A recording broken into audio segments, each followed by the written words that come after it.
Hi, this is Gary Quinlan, head women's rowing coach at St. Joe's University in Philadelphia.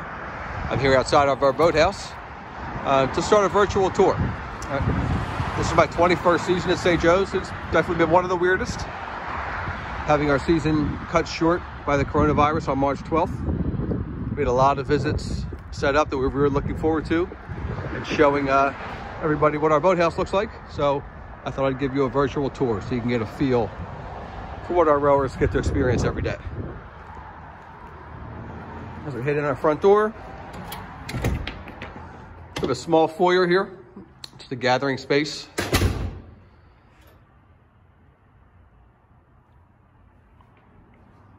As we walk into the boat bay, you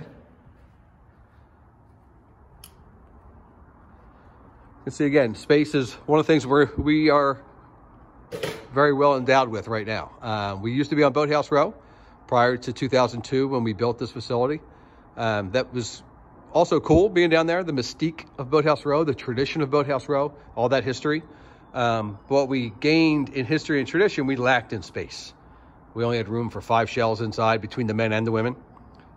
They were all 8s because we needed the seats in order to have that have a team. Now, as you can see, we can go 21 8s, so 7 boats high, not to mention small boats, pairs, singles, doubles, that kind of stuff, which we were not able to use before or house before just because we didn't have the space.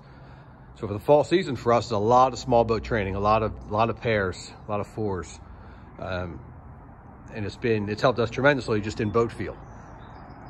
So this is the women's boat bay here. Into the sides where we have our small boats, so the pairs are actually still wrapped up from our trip down to Miami for winter training.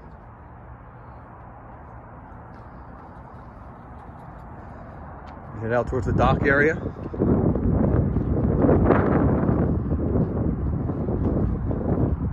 And again, we have plenty of space out here to spin boats around, do whatever we need to do. A lot of race days, a lot of our family and friends congregate here on the apron here to watch races. So right now I'm standing at the 1,000-meter mark of the race course, so halfway for the college races. You can see that black and white pole across the way. You see the starting line up above the bridge and the finish line down at the next bridge. So it's a very good position for us to be in location-wise as far as the racing goes. Our parents, friends, alumni can see the team, meet the team after racing's over, and not have to travel all the way from Boathouse Row up to the race course or vice versa to be able to see the team member they came to watch race.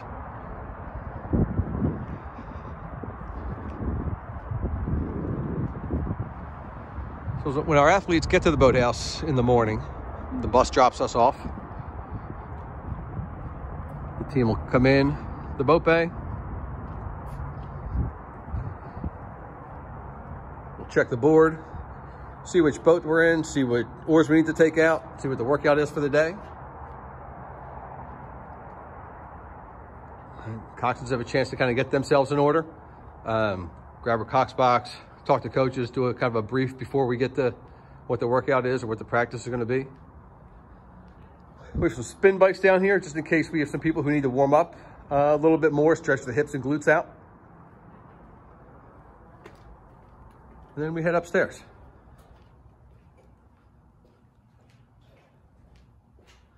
So through the door here is just elevator, some bathrooms, janitor's closet, nothing really worth seeing.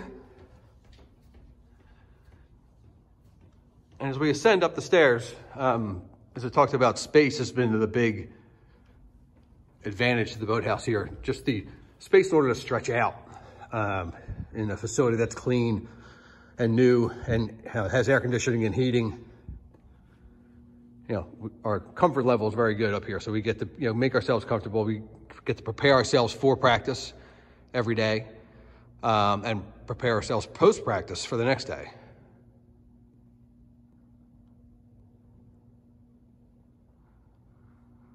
So we have the women's locker room over here. Our coxswain suits, hydroculator for our heating pads, ice chest for our ice for pre and post practice preparation. Typically the girls will come up here, they'll roll out, stretch out. individually what they need to do for themselves. Somebody might jump on an erg here and there, jump on the bikes downstairs. But if we come down here to the Boathouse, we come down here to row. So we don't come down here just to erg. We have ergs on campus, which will be a different tour you can watch later. But when we come to the Boathouse, it's solely to row.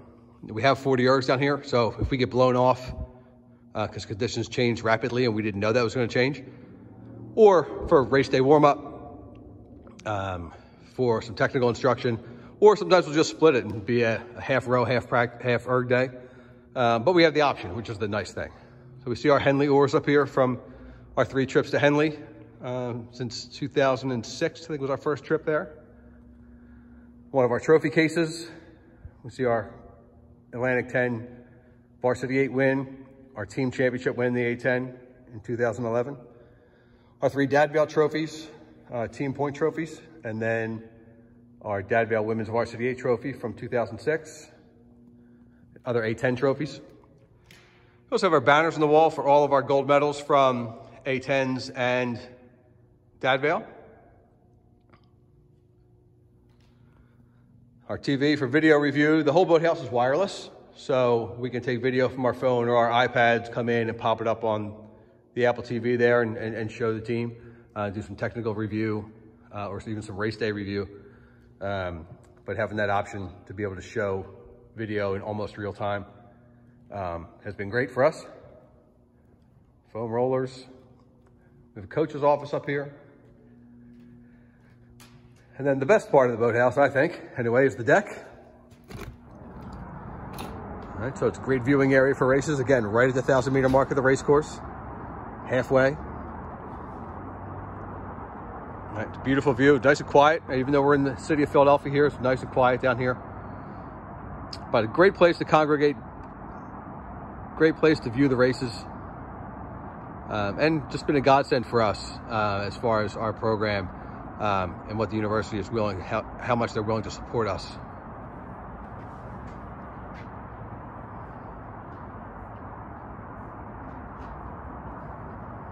And again, we can't wait to be back here in August and September, get ourselves back on track and back to training. We're having a great season before we were cut short, but we're excited to see where we can go. Hope you enjoyed this short little tour. Tune in later and we'll get a view of Paris Hall, the erg room.